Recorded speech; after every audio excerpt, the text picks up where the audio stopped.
Je vais vous avouer que j'ai été assez impressionné par la dernière mise à jour de Midjourney version 5.2 car les nouvelles fonctionnalités qu'offre cette nouvelle version nous permettent de créer certains effets juste incroyables. Et le premier de ces effets est le zoom infini. Laissez-moi vous montrer un petit exemple. Donc est-ce que vous voyez dans cette image le lézard ? Évidemment que non, donc laissez-moi zoomer un peu pour que vous puissiez voir donc le lézard dont je suis en train de vous parler. On zoome encore, on arrive dans un musée, un autre tableau, on traverse le tableau, on est dans une ville moderne, un zoo, apparemment. Ici, je vois quelque chose qui ressemble à un lézard de loin, c'est un iguane, ce n'est pas un lézard.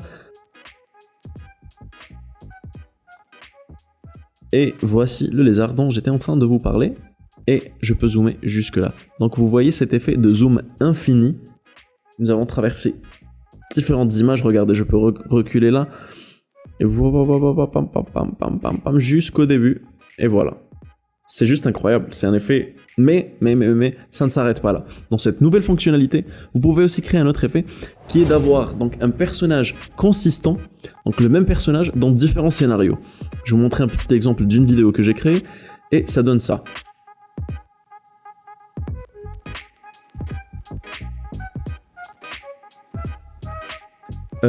Un autre petit exemple, je vais vous montrer, donc maintenant vous pouvez rajouter des personnages à vos images. Donc j'ai créé une image, où j'ai voulu créer une image donc, de Mark Zuckerberg en train de manger une glace, qui est cette image que vous voyez ici, et j'ai décidé de rajouter Elon Musk dans cette image, en train de se foutre de la gueule de Mark Zuckerberg qui mange une glace. Avant de vous expliquer comment créer ces effets, donc la première étape, si vous voulez vraiment avoir plus de détails sur cette nouvelle mise à jour, je vous conseille d'aller donc dans le bot Discord, de vous rendre dans la section de Midjourney. Une fois que vous rentrez dans Midjourney, vous avez ici Info, Announcements, vous cliquez et vous rentrez ici. Vous allez chercher l'annonce de la version 5.2 et ici vous pouvez lire les nouvelles fonctionnalités qui viennent avec cette nouvelle version. Dans cette vidéo, si vous voulez pas vous casser la tête, plus que ça, donc dans cette vidéo, ce que je vais expliquer, donc je vais expliquer le zoom out. C'est un peu le zoom out, c'est la fonctionnalité qui nous permet de faire tous les effets que je vous ai montrés là au début, donc le zoom infini, 2 personnages dans le même scénario, 3 personnages ou 4 personnages, ou aussi l'effet d'avoir un même personnage de manière consistante dans des scénarios différents. Par la suite, je vais vous expliquer très brièvement, car c'est des choses pas très difficiles à comprendre, le shorten, la commande shorten, et aussi le High Variation Mode. Et il y a quelques jours, donc après avoir lancé cette mise à jour, ils ont lancé aussi une nouvelle fonctionnalité qui s'appelle le panning, que je vais vous expliquer. Donc sans plus attendre, voyons voir comment créer cet effet de zoom infini. Donc je vais me rendre sur mon bot Midjourney. Et alors ici j'ai déjà créé ces images, donc je vais juste vous montrer ce que j'ai fait en réalité, et par la suite vous pouvez aussi tester ça dans sur votre bot Midjourney. Donc à la base, j'ai commencé avec un design assez simple. Je demande un bébé assis sur une poussette. J'ai 4 designs, j'en choisis un, donc j'ai choisi le U2. Après avoir eu le U2, je vais à partir de là, ça c'est notre premier design. L'idée c'est, à partir de cette image du bébé dans la poussette, on veut créer une multitude de scénarios. Donc on va faire que du zoom out, jusqu'à arriver à un paysage ou quelque chose où le bébé est totalement invisible. Et l'idée c'est d'aller zoomer donc du paysage ou de peu importe ce que vous avez créé à la fin, jusqu'à arriver au bébé. Comment on va créer ça? Donc à partir de cette image, je commence. Je fais un custom zoom. Donc le custom zoom, vous cliquez ici et là vous rentrez une phrase que vous voulez. Vous pouvez supprimer toute la phrase du bébé, peu importe, et vous pouvez rentrer ce que vous voulez. J'ai mis un champ de blé couvert de neige. C'est pas celui-là. Donc le résultat que j'ai eu, après avoir rajouté donc champ de blé couvert de neige, j'ai eu ces résultats qui n'avaient rien à voir avec un champ de blé donc couvert de neige, mais j'ai quand même choisi la version 3. J'ai choisi la version 3, comme vous pouvez voir la différence entre ça et le premier design, déjà on a un petit zoom out. Après avoir choisi la version 3, j'ai mis Very Strong Variation. Donc ça c'est une fonctionnalité aussi qui vient avec cette nouvelle mise à jour, c'est la variation. Avant, quand tu voulais faire un remix d'images, tu allais avoir certaines variations donc très subtiles que tu ne pouvais pas vraiment détecter, ou tu ne pouvais pas vraiment détecter les changements, mais avec la strong variation, vary, tu vas avoir différents designs. Donc regardez là, je prends, c'est juste le même prompt, donc c'est champ de blé couvert de neige, et je fais variation, strong variation. Donc je vais avoir ça. Différents champs de blé recouverts de neige. Alors, je ne sais pas pourquoi il y a la tour Eiffel, mais là, je choisis la U3 qui est celle-ci. À partir de là, je continue. Donc je continue de faire custom zoom en rajoutant de nouvelles idées. Là, j'ai mis des corbeaux, c'est totalement random, mais j'ai mis des corbeaux en forme de poisson dans l'océan.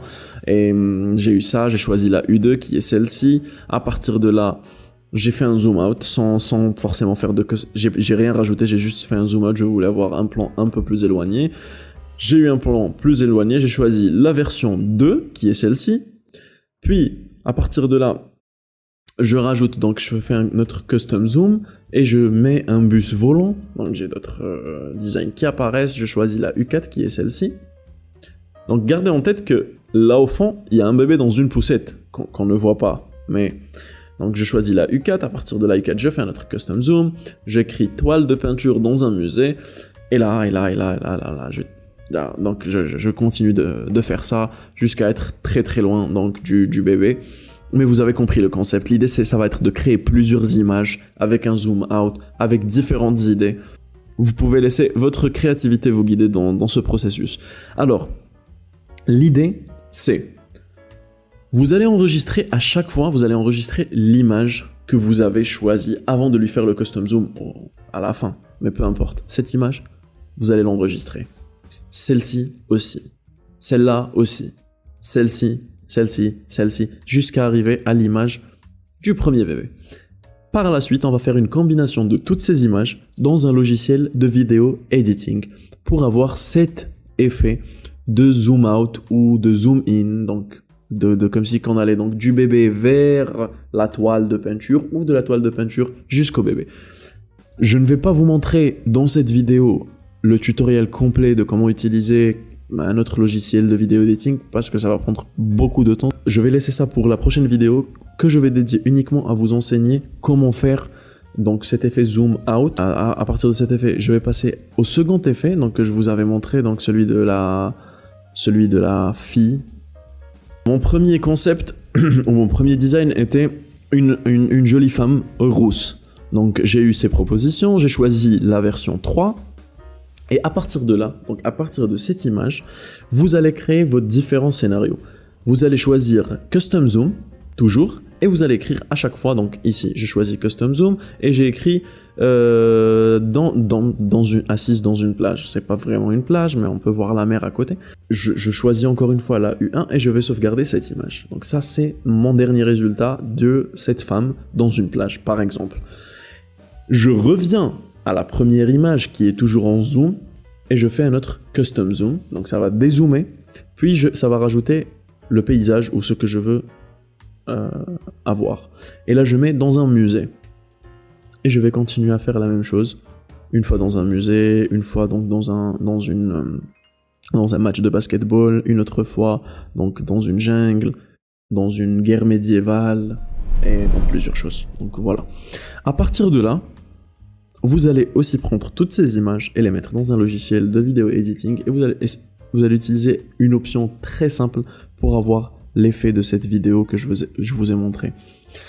Alors, en ce qui concerne le troisième effet qui était de rajouter un personnage, j'ai écrit Mark Zuckerberg en train de manger une glace qui lui fend dans la main, j'ai choisi le design U2, voilà, j'ai reçu ça, puis à partir de là, j'ai mis Custom Zoom, et là j'ai décidé de rajouter un autre personnage qui est Elon Musk. Et là je dis Elon Musk, donc Strong Elon Musk laughing at Mark Zuckerberg, donc en général, en grosso modo c'est de rajouter Elon Musk en train de se foutre de la gueule de Mark Zuckerberg. Je ne sais pas pourquoi sur les trois autres photos, il n'y a pas donc de Elon Musk, la dernière proposition qui est celle-ci. Donc là on voit Elon Musk baraqué, plus grand que Mark Zuckerberg et qui est en train de se foutre un peu de sa gueule. C'était un peu l'effet que je voulais avoir. Et je crois que là il nous reste à voir donc l'option Shorten, Epan. Donc l'option Shorten, je fais /shorten et je copie, je colle le prompt. Regardons. Alors voilà. Voilà ce que ça va nous expliquer, shorten prompt. Il va reprendre le même prompt que j'avais mis au début, qui était assez long, et il va me donner 5 propositions différentes que je peux utiliser, et directement en lisant, je peux choisir une des deux. Donc comme vous pouvez voir, regardez, voici les mots qu'il a supprimés. Il a supprimé hyper réalistique, il a supprimé le C4D, le Octane, le Tracing, Trend, super detailed. Il a supprimé pas mal de choses qui dit ça c'est pas du tout nécessaire d'utiliser, et là il va te donner donc des alternatives que tu peux utiliser. Donc je vais utiliser juste la 2, donc Petrock bottle floating in water, blablabla. Bla bla bla.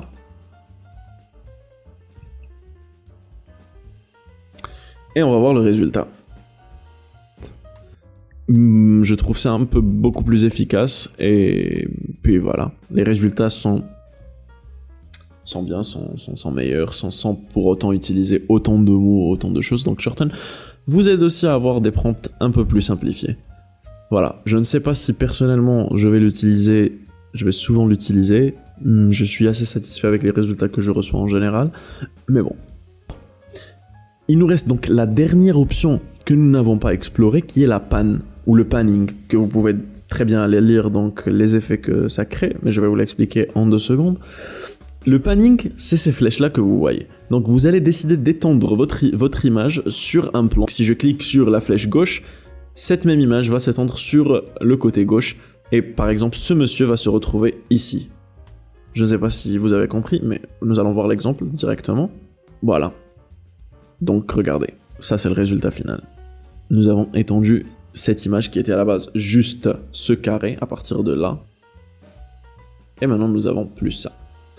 Assez intéressant. Eh bien ce n'est pas tout, sachez que dans la prochaine vidéo je vais vous montrer exactement comment créer ces effets de zoom infini en combinant alors Midjourney avec CapCut, qui est un logiciel de vidéo editing totalement gratuit, et aussi comment utiliser Midjourney et un autre logiciel qui n'est pas CapCut, que je vous dirai dans la prochaine vidéo, qui va vous permettre donc de créer cette même vidéo. Donc n'oubliez pas de vous abonner et d'activer la cloche des notifications pour ne rien rater sur la révolution de l'intelligence artificielle.